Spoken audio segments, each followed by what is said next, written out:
네, 안녕하세요. 오토플레이입니다. 저는 지금 기아 EV9 GT 라인을 시승하고 있습니다. 25년형으로 출시한 기아 EV9 GT 라인이 과연 어떤 매력을 갖고 있는지 지난번에 실내외 디자인과 공간, 옵션 등에 대해서 한번 살펴본 바 있었고요. 이번에는 이 차량의 퍼포먼스에 대해서도 알아봐야 되겠죠. 먼저 지금 이 차량은 현재 EV9 중에 가장 고성능이고 가장 비싼 차량입니다. 차량 가격만 9,469만원이나 되는데요. 기아 EV9의 6인승이고 GT 라인이고 4륜구동이에요.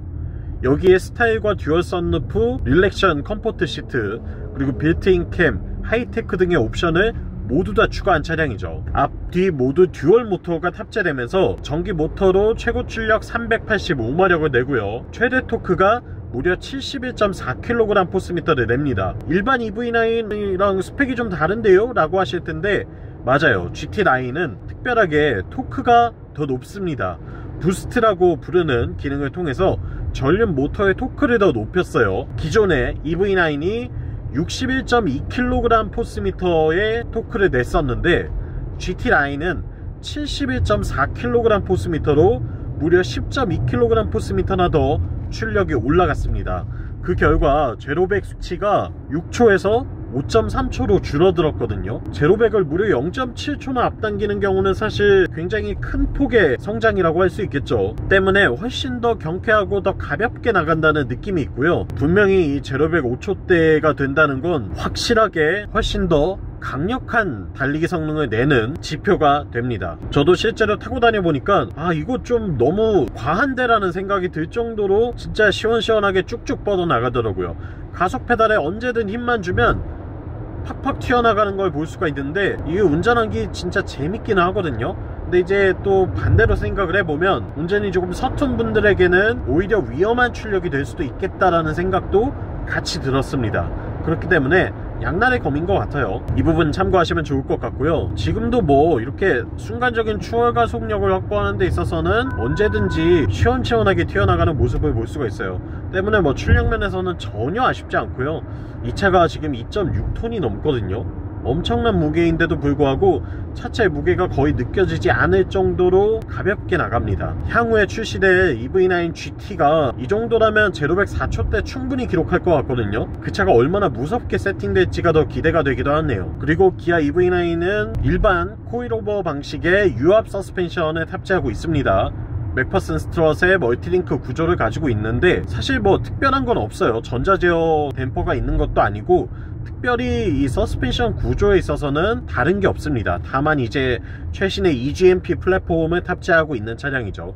때문에 최신 설계 위에 가장 안정적으로 잘 세팅된 서스펜션 구조를 갖고 있다고 보시면 되겠고요. 우리가 그냥 일반적으로 주행할 때 느껴지는 감각은 그냥 컴포트입니다. 뭐 단단하거나 탄탄하고 이런 느낌 전혀 없고요. 그냥 편안하게 세팅되어 있어요. 물론 그렇다고 해서 이제 주행 안정감이 막 떨어지거나 뭐 달리기 불안한 건 아닌데 기본적으로 과속방지턱을 넘던 고속주행을 하던 저속으로 시내를 다니던 어떤 상황에서나 아주 부드럽게 세팅되어 있는 서스펜션의 느낌을 받을 수 있고요. 때문에 이 탑승자는 승차감이 아주 좋다고 느낄 수밖에 없는 것 같아요.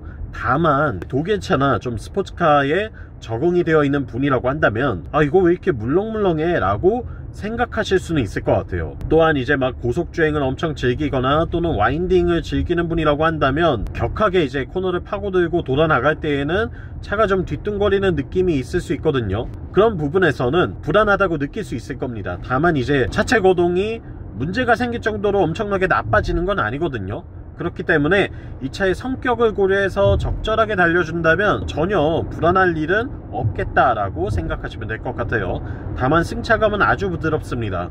이게 장점이기는 한데 뭐 단점으로 느끼는 분들도 요즘은 계시지 않을까라는 생각이 드네요. 그리고 제동 성능은 투피스톤 캘리퍼 브레이크를 탑재하고 있고요. 회생제동이 아주 강력하게 들어가기 때문에 저는 지금 아이페달 모드로 주행을 하고 있거든요. 가속 페달에서 발만 떼면 아주 강력하게 감속을 해주는 모습을 볼 수가 있고 여기에 이제 투피스톤 캘리퍼가 함께 잡아주니까 제동력 부분에선 저는 특별히 뭐 아쉽다는 느낌이 들진 않았어요. 다만 이제 뭐 서킷 주행을 하거나 와인딩을 달리는 분들에게는 제동력이 좀 아쉽게 느껴질 수 있겠죠. 하지만 이 차는 그런 성격을 가진 차는 아니니까 그 점에서는 뭐 평가할 이유는 없을 것 같습니다. 그리고 휠 타이어 세팅도 지금 21인치 휠을 끼고 있거든요. 저는 좀 신기한 게 이게 21인치 휠을 끼고 있음에도 승차감이 이 정도 세팅이라고 한다면 19인치 휠을 꼈을 때 오히려 너무 좀 불안한 느낌이 있지 않을까? 라는 생각이 들긴 해요. 이게 보통은 제일 큰 사이즈의 휠을 끼고 있으면 승차감 면에서 아쉬움이 나올 수밖에 없거든요. 주행 성능은 올라갈 수 있겠지만 이게 뭔가 좀 너무 딱딱하다, 통통 튄다 라는 생각이 들게 되는데 이 차는 뭐 전혀 그런 느낌 없습니다. 때문에 EV9은 이 큰 사이즈의 휠이 마음에 든다면 장착하셔도 되지 않을까 라는 생각이 드네요. 그리고 GT 라인만의 차이점 몇 가지가 있어요. 앞서 말씀드린 부스트 기능을 통해서 토크를 10.2kg/포스미터 올렸다는 거, 그래서 제로백이 0.7초 줄어든 5.3초라는 거, 여기에 셀프 레벨라이저라고 해서 뒤에 트레일러를 연결하거나 뭐 카라반을 싣고 다니거나 짐을 아주 많이 뒷좌석에 싣고 다니는 분들이라면 뒷바퀴 쪽이 하중이 많이 걸리면서 차체가 이렇게 뒤가 낮아지고 앞이 들리는 현상이 생길 수 있거든요. 그럴 때 기계적으로 뒷바퀴에 눌려있는 서스펜션을 조금 더 들어주는 역할을 하는 게 셀프 레벨라이저입니다. 그러니까 앞 뒤축의 이 서스펜션 차고를 평상시처럼 수평으로 유지해주는 기능이라고 보시면 되는데 이게 GT 라인에만 탑재가 되어 있습니다. 카라반 연결해서 다닐 분들이라면 GT 라인이 굉장히 큰 도움이 되겠죠. 다만 이게 이제 원래는 에어 서스펜션이 달린 차들이 차고 조절 기능을 이용을 해서 설정할 수 있는 건데 EV9은 에어 서스도 없는데 이제 그 기능을 기계적으로 완성시켰다고 해요. 그래서 어떤 구조일지 조금 궁금해지긴 하는데 어쨌든 이 기능이 탑재가 되어 있습니다. 그리고 루프렉이 브릿지 타입으로 바뀌었어요. 기존에는 이 에어로 타입으로 얇게 들어가 있는 루프렉을 보실 수 있는데 GT 라인에만 브릿지 타입의 루프렉이 탑재가 되면서 차고가 조금 더 올라갑니다. 때문에 뭐 전고가 더 높아지는데 이게 스포티한 이미지를 갖고 있는 차에는 좀 어울리는 게 맞나? 라는 생각이 들긴 하거든요. 다만 GT 라인은 어쨌든 막 고속으로 달리는 빠른 스포츠카의 느낌보다는 아웃도어 활동을 즐길 수 있는 분들에게 어울리는 패키지가 아닐까 라는 생각이 들었어요. 그리고 배터리는 한국의 SK에서 만든 99.8kWh의 대용량 배터리를 탑재하고 있고 주행거리가 환경부 인증상으로는 400km대 중반을 기록을 하거든요. 한 440, 450 이 정도의 주행거리를 인증을 받았는데 제가 실제로 타고 다녀 보니까요 550 정도 타는 것 같습니다. 제가 이 차 타고 지금 주행한 지가 벌써 900km 넘었거든요. EV9을 끌고 여수 왕복을 해봤어요. 완전히 충전한 상태에서 여수까지 가서 또 한번 충전하고 다시 돌아왔는데 900km 타는 동안 1회 충전 주행거리가 뭐 안정적으로 한 530에서 560 사이를 왔다 갔다 하더라고요. 지금 연비도 보시다시피 킬로와트 시당 5.5km를 간다고 나와 있죠. 그러니까 EV9 배터리가 약 100kWh라고 가정했을 때에 한 550km 정도 주행한다고 보시면 돼요. 때문에 우리나라 전국 어디를 다니던 더 이상 뭐 주행거리가 문제가 될 일은 전혀 없겠죠. 이 커다란 SUV를 타고 다니더라도 주행거리가 뭐 아쉽다거나 문제가 생길 일은 전혀 없겠습니다. 여기에 350kW급의 초급속 충전을 지원을 하기 때문에 뭐 어디에 꽂더라도 한 30분 정도 충전을 한다고 생각하면 다시 집에 돌아올 만큼의 전기 배터리가 충전이 됩니다. 때문에 뭐 충전 걱정도 저는 전혀 하실 필요 없을 것 같아요. 가정에 충전기가 설치가 되어 있고 혹은 직장에 있고 그렇다고 한다면 월화수목금 평일은 해결이 되죠. 그리고 주말에는 어디 지방을 가실 거잖아요. 여행을 떠날 테니까 지방에 요즘 충전기 서울 경기보다 더 많이 있고 더 여유롭거든요.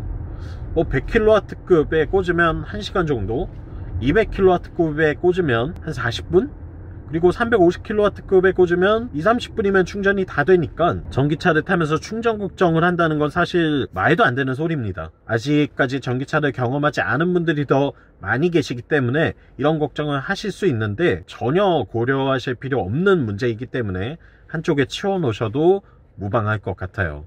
네, 기아 EV9을 시승해봤습니다. 진짜 매력적이에요. 제가 이 차 타고 여수까지 가서 차박했거든요. 너무 넓어요. 실내가 일단 너무 넓고 V2에 충분히 쓸 수 있고 에어컨 히터 킬 수 있고 뭐 부족할 게 없습니다.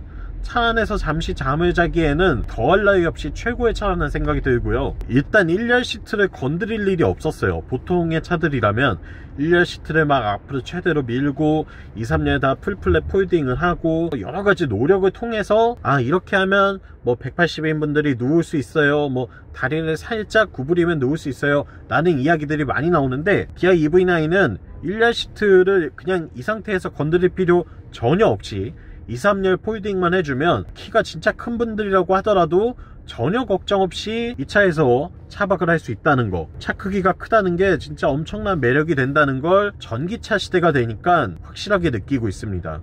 그 부분에서의 매력이 진짜 많은 차였고요. 다만 이제 2명 이상이 자기는 좀 어려워요. 3명, 4명이 잘 수 있냐? 라고 하신다면 그건 또 다른 문제가 되거든요. 그렇기 때문에 2명이서 진짜 넉넉하게 차박을 하고 싶어서 이 차를 보고 계신다면 더할 나위 없이 최고의 선택이 될 거라고 장담할 수 있을 것 같습니다. 네, 지금까지 기아 EV9 GT 라인 25년형 모델을 시승해봤고요. 저는 오토플레이였습니다. 영상 유익하셨다면 구독과 좋아요로 응원도 많이 부탁드리고요. 전 다음 시간에 더 재미있는 차의 시승기로 돌아오겠습니다. 다음번에 또 만나요. 안녕.